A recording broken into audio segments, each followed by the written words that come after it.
Dude, I just killed Cassie.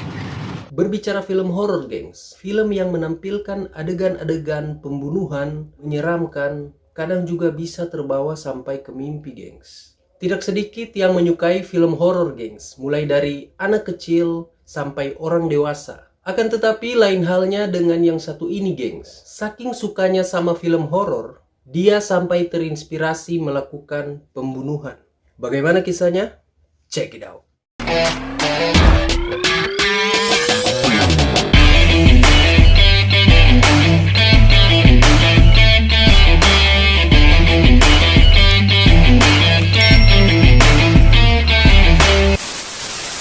Kisah kali ini pembunuhnya terinspirasi dari film Scream.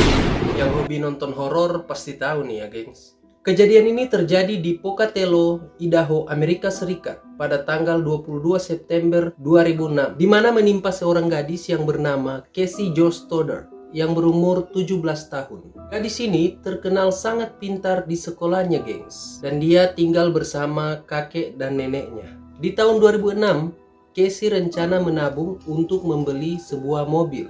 Jadi, Casey bekerja sampingan mulai dari pengasuh anak dan kerja part-time lah.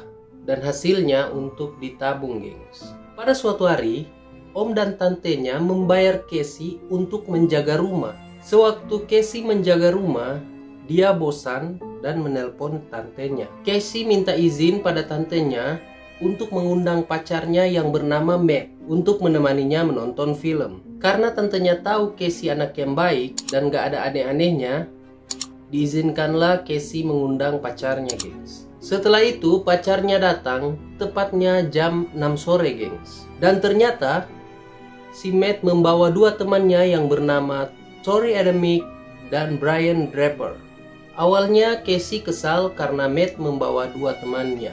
Tapi Matt meyakinkan Casey bahwa temannya ini hanya ingin menonton bersama mereka, gengs. Dan akhirnya Casey memperbolehkan dua temannya ini masuk.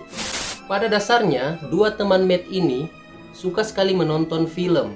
Dan mereka juga suka mendokumentasikan sesuatu hal atau biasa disebut ngevlog.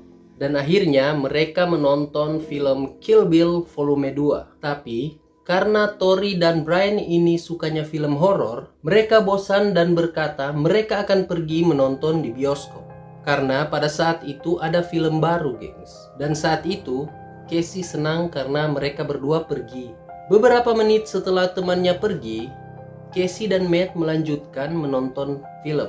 Dan pada saat itu, seketika mati lampu dan ada bunyi berisik di bawah basement. Casey langsung ketakutan dan pacarnya si Matt langsung menenangkan si Casey. Mereka memutuskan menunggu lampunya menyala tanpa mengecek sekring yang bermasalah. Beberapa menit kemudian lampu menyala. Tapi yang anehnya, lampu yang menyala hanya di ruangan-ruangan tertentu, gengs. Jadi tidak semua ruangan lampunya menyala. Karena khawatir dengan Casey yang ketakutan, pacarnya ini menelpon ibunya untuk minta izin menginap dengan alasan menjaga Casey. Tapi permintaan Matt ditolak oleh ibunya. Kata ibunya, Casey saja yang menginap di rumah kita. Dan saat itu Casey ditugaskan menjaga rumah oleh tantenya. Casey menolak ajakan tersebut. Sekitar jam 11 malam, Matt dijemput ibunya untuk pulang, gengs.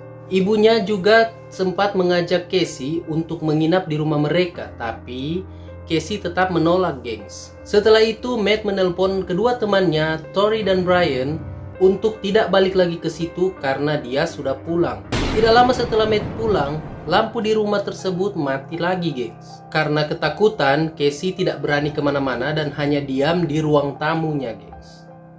Setelah kejadian itu, 2 hari kemudian pada tanggal 24 September 2006, tante dan sekeluarganya pulang ke rumah. Tetapi tantenya heran kenapa pintu di rumah tidak dikunci. Saat mereka pergi ke ruang tamu, betapa kagetnya mereka melihat Casey tergeletak tak bernyawa dan sudah berlumuran darah dengan beberapa tusukan. Sontak, tante dan keluarganya teriak histeris dan mereka langsung menelpon pihak kepolisian. Pihak kepolisian langsung menginvestigasi dan olah TKP untuk mengetahui pelaku pembunuhan dan apa motif dari pembunuhan tersebut. Dugaan polisi langsung kepada orang-orang terdekat Casey yang terakhir kali bersamanya. Dan orang yang pertama kali diminta keterangannya adalah Matt, pacarnya Casey. Matt menjelaskan pada malam itu semua baik-baik saja. Dan tiba-tiba mati lampu dan disusul suara berisik dari bawah basement. Matt juga mengatakan bahwa kucing tantenya sering melihat ke arah basement, seperti ada sesuatu. Setelah itu, pihak kepolisian mencari kesaksian lagi dari dua temannya, Tori dan Brian. Karena mereka berdua sempat mendatangi rumah tersebut. Mereka menjelaskan setelah itu mereka pergi ke bioskop dan menunjukkan tiket yang mereka beli. Ketika pihak kepolisian bertanya siapa aktor yang berperan dalam film yang mereka tonton, mereka tidak bisa menjawab. Dan polisi bertanya lagi tentang isi dari film tersebut, dan mereka masih tidak bisa menjawab. Kecurigaan polisi semakin kuat terhadap Tori dan Brian, tetapi karena belum cukup bukti, pihak kepolisian mendatangi bioskop dan kebetulan penjaga bioskop tersebut kenal dengan mereka. Dan anehnya, penjaga bioskop tersebut mengatakan bahwa Tori dan Brian tidak kelihatan mendatangi bioskop. Dan pihak kepolisian semakin curiga terhadap dua orang ini, yang mana Tori dan Brian ada hubungan dengan kematian Casey. Penyelidikan berlanjut dan mayat Casey dibawa pihak kepolisian untuk menjalani otopsi. Dan hasil otopsi menunjukkan bahwa Casey mendapatkan 30 tusukan dan 9 tusukan di area yang fatal. Pada saat itu, pihak kepolisian kembali memanggil Tori dan Brian lalu menginterogasi mereka di tempat yang terpisah. Dan akhirnya, Brian mengatakan Tori lah yang membunuh Casey.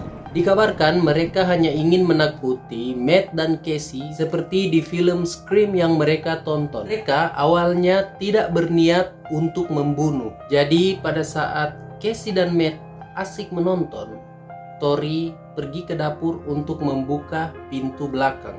Dan mereka berpura-pura pergi ke bioskop.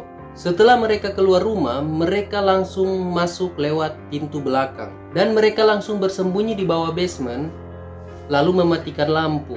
Rencana mereka ialah ketika mereka mematikan lampu, Matt dan Casey akan pergi mengecek sekling. Pada saatnya itu juga, mereka akan mengagetkan Matt dan Casey dengan memakai kostum yang di film Scream. Akan tetapi Matt dan Casey tidak kemana-mana, hanya duduk diam di ruang tamu tersebut. Beberapa menit kemudian, Brian ditelepon oleh Matt dan katanya dia sudah pulang. Dan akhirnya peristiwa naas itu pun terjadi.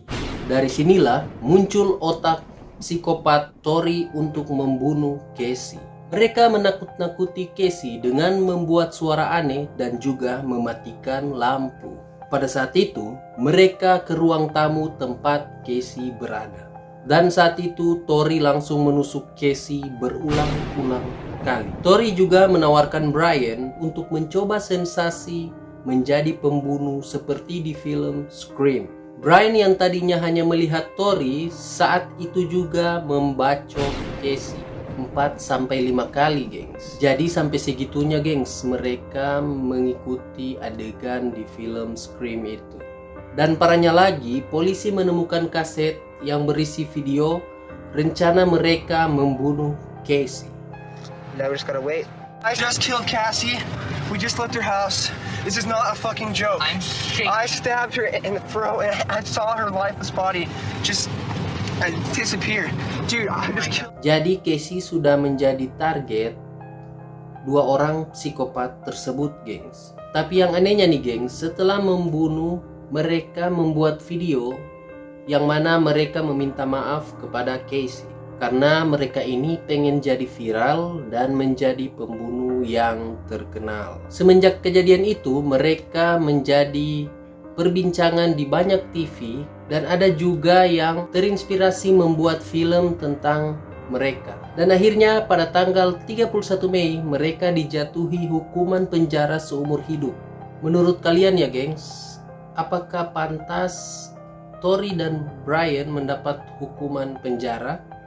atau lebih pantas mereka mendapatkan hukuman mati, gengs? Tulis di komentar ya. Jangan lupa untuk selalu mendukung channel ini dengan tekan tombol subscribe, like, komen, dan share. Dan jangan lupa juga menekan tombol loncengnya, guys, agar kalian selalu mendapatkan informasi terbaru tentang kisah-kisah misteri yang ada di dunia ini.